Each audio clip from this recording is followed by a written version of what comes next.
Sejam muito bem-vindos ao Até Aí Ok. E a história de hoje é da Laís. Mas se é minha, se é da sua amiga, vocês nunca vão saber, nem se os lugares ou nomes foram alterados ou não. Então vem comigo. Quando a Laís era adolescente, ela namorou um rapaz chamado Rogério. E o Rogério, ele é filho de um grande empresário. Então, dinheiro nunca foi problema para essa família e provavelmente nunca será. Como a empresa é tocada sob controle da mãe e do pai, o Rogério e as duas irmãs dele não trabalham e eles vivem basicamente para procurar um hobby. E o namoro que o Rogério e a Laís tiveram na adolescência, ele não durou muito. Então os dois terminaram. Só que as famílias eram muito amigas e elas estavam sempre em contato constante. E por conta disso, os dois reataram o relacionamento 5 anos atrás. O Rogério, por ele ter dinheiro de sobra, ele ficava ali procurando, né, hobbies que fizessem sentido para ele. E desde quando ele era bem jovem, ele criou uma paixão por rally. Rally, trilhas de modo geral, de moto, quadriciclo, de tudo. Só que rally é um esporte que ele é muito caro. Você precisa ter dinheiro para fazer, porque são muitos equipamentos, é muito uniforme, então ele não é um hobby para qualquer um. E ele era muito engajado nisso, tanto que ele sempre vai para aquele Rally dos Sertões, que é bem famoso, e ele compete pelo primeiro lugar, tem uma equipe que direciona ele, que prepara ele, então é um negócio que ele leva muito a sério mesmo, assim. Agora que eles dois reataram, eles já, né, mais velhos, mais maduros, já sabiam melhor o que queriam. Então, como o relacionamento estava fluindo super bem, assim que passou a pandemia, eles passaram a viajar muito para o Rogério poder fazer as competições dele. E a Laís ia junto para fazer parte do apoio. Agora que eu preciso fazer um recorte da vida do Rogério. Ele mora na zona rural da região metropolitana e o pai dele comprou um carrinho chamado UTV. Ele é tipo um quadriciclo, só que ele não é fechado. Ele tem duas grades assim no teto. Nas laterais também ele é aberto. Ele parece um Jeep de criança quando você olha, porque ele é esquisitinho, pequenininho assim. Diz que ele é bem seguro. Mas ele é tipo uma gaiola, todo aberto, assim. Joga na internet que vocês vão entender o que eu tô falando. Eu também tive que jogar na internet pra ver o que que era. Então o pai dele comprou e o preço desse UTV passa de 120 mil reais. É muito caro. Nem parece, parece um montão de lata junto. E para deixar mais potente, mais adaptado para esses ralis que eles faziam, ele investiu mais uns 60 mil reais. Então a gente está falando aqui de um carrinho UTV que valia aproximadamente 180 mil reais. E o Rogério sempre ia andar com a Laís ali, né, dentro dos horários de trabalho dela, porque a Laís, ela é a galera da labuta. Ela é a galera que tem que meter a mão na massa para trabalhar. Ela é das minhas, assim. Então, se não trabalhar, o dinheiro não entra. Então, quando ela tinha um tempo livre final de semana, às vezes no final do dia, eles iam na área rural andar.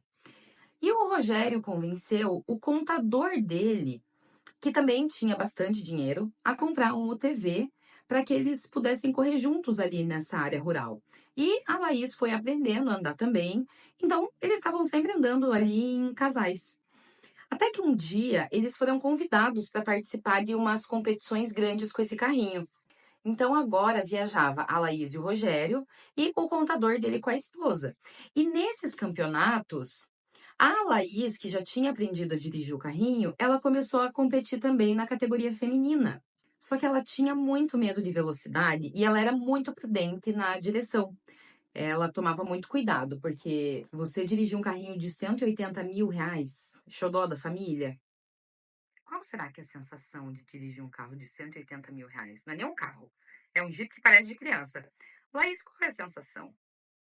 Enfim, agora em 2023, um dia eles foram para competir em Cuiabá, no Mato Grosso, e o prêmio era muito, muito bom. Tipo assim, era coisa pra galera que é dessa área. Então, 4 pneus novos, uma peça caríssima, alguma coisa desse tipo, sabe? E lá foi a Laís correr e competir. Só que nesse dia especificamente, ela estava se sentindo mais calma do que o normal, ela estava mais confiante. E o Rogério, que sempre foi muito competitivo, falou para ela: Eu quero que você ganhe. Eu quero que você fique em primeiro lugar. Não importa o que aconteça com o carrinho, eu quero que você fique em segurança. E você sabe que o UTV é um carrinho bastante seguro. Então dê o teu máximo para ganhar. Ross, eu tô gravando, Ross. Ah, e não esqueça, se o UTV capotar, ele é um carro muito fácil de capotar. Mas com a mesma facilidade que ele capota, ele volta para o lugar. Então, assim, se você capotar, não tira a mão do volante por nada nesse mundo. Mas não esqueça de dar o seu melhor. Eu quero que você ganhe. E a Laís estava se sentindo super calma e confiante. Afinal, seu amor tinha dado toda a motivação e confiança que ela precisava. E ela começou a correr. No percurso, é normal ter alguns obstáculos que eles chamam de curecas. Eu não sei se esse é o nome, isso foi o que a Laís me explicou, mas curecas são obstáculos que são perigosos, tipo uma pedra, uma curva fechada. Então, para não ficar dando nome para cada obstáculo, podia dar o nome de obstáculo, mas eles dão o nome de cureca, porque são obstáculos muito perigosos. E normalmente tem uma placa sinalizando esse perigo. Então, se tiver uma lombada, tem que estar sinalizada, senão a pessoa vem correndo ali e passa reto. A Laís começou a correr e pisava no acelerador e estava se sentindo no céu, estava dando a vida naquela corrida. Quando ela chegou em aproximadamente uns 120 quilômetros por hora, mais ou menos, ela sentiu um impacto muito forte e ela percebeu que ela estava capotando, mas ela não estava capotando de lado, ela estava capotando de frente. Até que esse carrinho, ele capotou uma média de umas 10 vezes, até que ele parou de bico no chão. O que aconteceu? Provavelmente, algum dos carrinhos que passou na frente dela arrancou a placa de sinalização da cureca. E ela passou a 120 quilômetros por hora aproximadamente numa lombada invertida, que é um buraco no chão. O nome é autoexplicativo, né? Ao invés de ser uma lombada para cima, é uma lombada para baixo. E quando o carrinho passou ali, a roda caiu no buraco, deu de bico e foi capotando. A hora que ela saiu desse carrinho, ela olhou, ela viu que o carrinho estava destruído, mas destruído. Só que graças a Deus, a Laís ela não se machucou gravemente. Então a gente realmente pode confirmar que é um carrinho muito seguro, que capota tudo isso. Senão a Laís não estava mandando mensagem pra gente, né? Ela teria ido de arrasta. Mas ainda que ela não tenha tido ferimentos graves, ela machucou muito a perna, ela ficou com as pernas tudo roxas, ela se arranhou, bateu com a cabeça, só que o capacete protegeu, então com ela não foi nada grave. Então, né, a hora que ela viu o estado do carrinho, ela começou a olhar em volta. Ela viu que o volante estava arrancado, os ferros do teto estavam amassados, quase quebrados. As rodas estavam completamente tortas, tinha roda até faltando. Ela se desesperou por completo. Que horror! Mas ela falou que no momento em que ela se deu conta, que ela viu o que aconteceu, ela teve a sensação de que ela preferia ter perdido a vida dela do que ter dado um prejuízo desse tamanho, de tão em choque que ela ficou.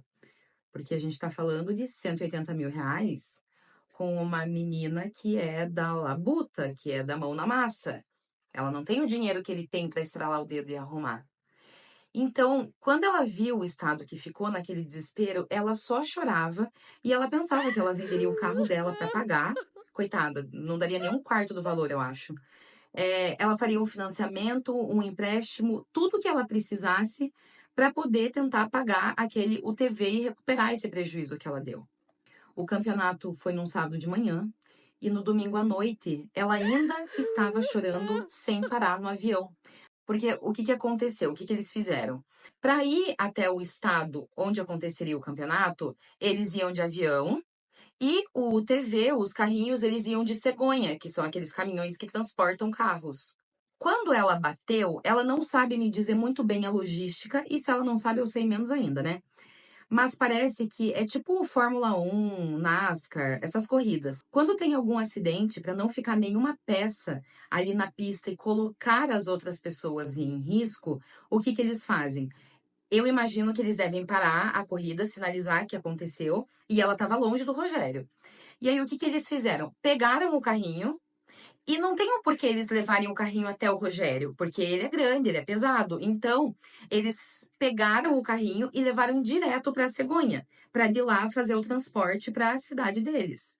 Então, o Rogério não conseguiu ver o carrinho, porque eles já tiraram dali e já guardaram. Porque os caras não vão ficar desfilando, né, com o carrinho batido. Então ele não tinha visto o estado que ficou. E aí ele falava para ela pensar pelo lado bom, que ela não tinha se machucado, que estava tudo bem, que eram só danos materiais e que ela consertaria e que daria tudo certo. Só que ela só chorava falando para ele que ele só estava calmo porque ele ainda não tinha visto o estado que o carrinho tinha ficado, porque o carrinho foi levado direto. Daí ele falava assim para ela: quebrou o teto? Dela, quebrou. Quebrou o volante? Quebrou. Quebrou o eixo, não sei das quantas? Quebrou. Quebrou a roda? Quebrou. Aí ele. Não, você deve estar exagerando. Não deve ter sido tão feio assim. Sei que tá exagerando. Ah, e detalhe: a corrida foi no sábado de manhã. Foi no sábado de manhã que ela escapotou. Eles iam ficar o final de semana todo aproveitando ali, né? Conhecendo a cidade e tal. Só que a Laís, ela só ficou trancada no hotel chorando, porque ela não teve cabeça pra nada, de tão preocupada que ela tava. Então ela chegou em casa, a mãe dela e o pai dela quase morreram de preocupação quando viram a cor da perna dela, que ela tava muito machucada, assim, roxa, sabe? Não tava nenhum machucado, ferimento grave, mas ela tava com a perna bem roxa.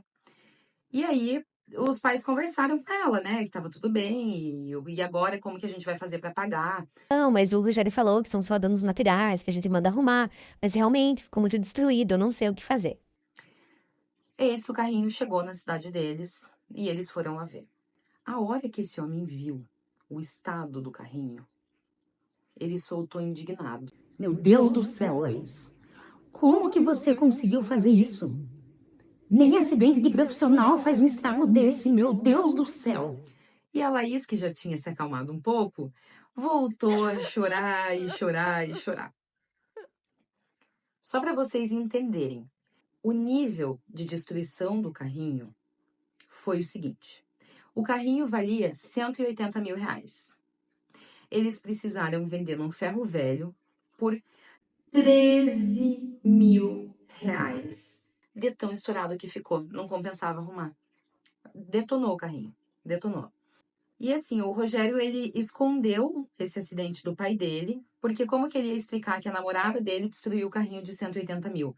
Convenhamos, eu acho que todo mundo tem a mesma opinião aqui. Os dois estavam errados, né? Todo mundo concorda comigo que os dois estavam errados.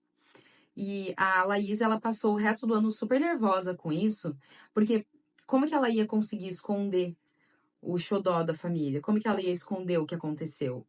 E se viessem para cobrar dela, e ela não tinha, nem a alma dela pagava o carrinho.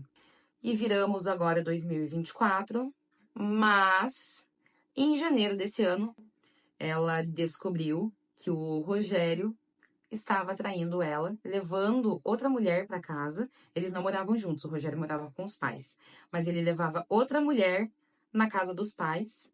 Então os pais sabiam dessa traição e eles acobertaram a mentira do Rogério.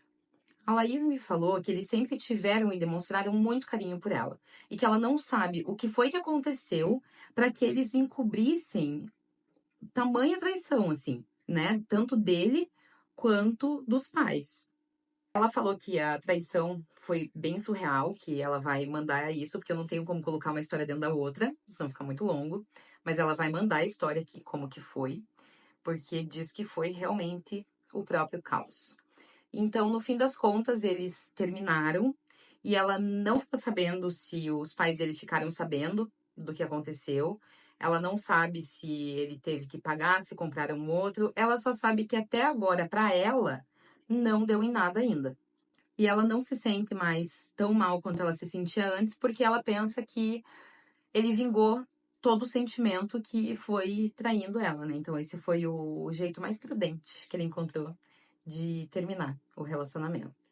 E eu trouxe uma teoria de que talvez o Rogério tenha contado que aconteceu esse capotamento da Laís. Os pais dele ficaram com raiva e por isso não contaram pra ela da traição. Foram cúmplices, eu diria, né? Não sei se coniventes, talvez. Ela falou que acha que não, porque não tem como ele jogar a culpa só nela. Ela não tinha como ter acesso ao carrinho se o Rogério não tivesse liberado. Então ela não ficou sabendo o que foi que aconteceu. Ela só sabe que ela perdeu o sono por muitos meses, por muitas semanas, que até remédio pra dormir ela precisou tomar, porque ela ficou realmente bolada, ela ficou preocupada. Claro, depois que ela se acalmou, ela viu, né, que seria um absurdo ela preferir morrer do que dar esse prejuízo. Mas no fim das contas, deu tudo certo. Não achei proporcional, não acho que a traição dele justifique. E eu acho que a gente pode dizer que esse lance que aconteceu com a Laís, eu ouso dizer que foi uma vingança adiantada do que ele faria. Porque eu acho que o capotamento ou não alteraria o cenário de ele trair ela do modo como foi. Independente, ele traiu. Levou outra pra dentro de casa, conheceu os pais dele, tudo. Não sabe se eles estão juntos também. E eu acho que a culpa aqui foi dos dois. A culpa foi dos dois. A culpa foi dele no momento em que ele... Eu não sei se a palavra certa seria fomentou, induziu, motivou. Eu não sei. Mas quando ele colocou lenha na fogueira, eu acho que ele colocou ela numa posição de querer em primeiro lugar porque ele pediu. Entendeu? Eu não sei. Eu nem me aventuro com essas coisas, né? Menos ainda num carrinho que vale 180 mil.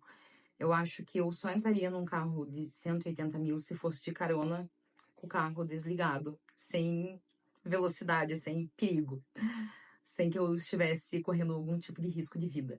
Mas eu acho que depois dos 30 anos, eu acho os 30 anos um marco muito importante na vida da gente. Porque eu acho que depois dos 30, a gente fica mais esperto, a gente fica mais prudente. A gente tem mais medo de morrer do que antes. Eu acho que. Não, eu tenho certeza. Se eu não fiz tudo que eu tinha que fazer até os 30 anos, agora eu não faço. Coisas do tipo pular de bungee jump, saltar de paraquedas. Eu não sei se hoje eu faria. Não sei mesmo. A minha irmã, ela já era mais vida louca. Ela pulou de, sei lá, o nome Asa Delta. Sei lá, é aquele que não tem motor nem nada. Pula ela e o instrutor do morro, ela saiu voando. A minha irmã, ela já fez essas aventuras aí. Ela é bem mais... Era, né? Bem mais aventureira do que eu. Mas hoje que ela é mãe, ela tem medo de morrer. Então, ela também não faz mais. E eu acho que a gente tem que se aventurar tudo até os 30 anos. Depois... Meu pai que sempre falava pra mim, vocês ficam indo nessas montanhas russas, nessas coisas, e eu não vou arriscar minha vida. E eu achava ele mó chato por causa disso. Tipo, vai, vamos no brinquedo, nananã. Mas ele não ia. Ele não ia, e hoje eu entendo, super. Não que eu não vá em montanha russa, mas... Hoje eu acho que eu não me sujeitaria a coisas que colocassem a minha vida em risco tão facilmente. Igual esse carrinho. Inclusive, eu achei muito pesado. Que eu perguntei pra ela, mas por que não é pra soltar as mãos do volante? Porque como ele é um carrinho aberto, imagina se ela solta do volante e o braço dela vai pra fora ou a perna, e esse carrinho capota. Gente, arranca o braço? Arranca a perna? Nossa, eu não sei. Ele é seguro porque, no fim das contas, ela ficou inteira, né? Ficou viva, só com os hematomas. Agora, se o braço dela vai pra fora ou a perna, ela perde um membro. Você tá maluco? Eu não sirvo pra essas coisas. Eu sou uma pessoa muito prudente. Mas eu quero saber se vocês são o tipo mais aventureiros. Se sim, contem pra mim. Falem comigo. Tem alguma história dessas aventureiras pra contar? Se tiver, manda pro meu e-mail, ateaiok.podcast@gmail.com. Me siga no Instagram, @ateaiok.podcast. Espero que vocês tenham gostado do episódio de hoje. Nos vemos no próximo. Tchau, tchau!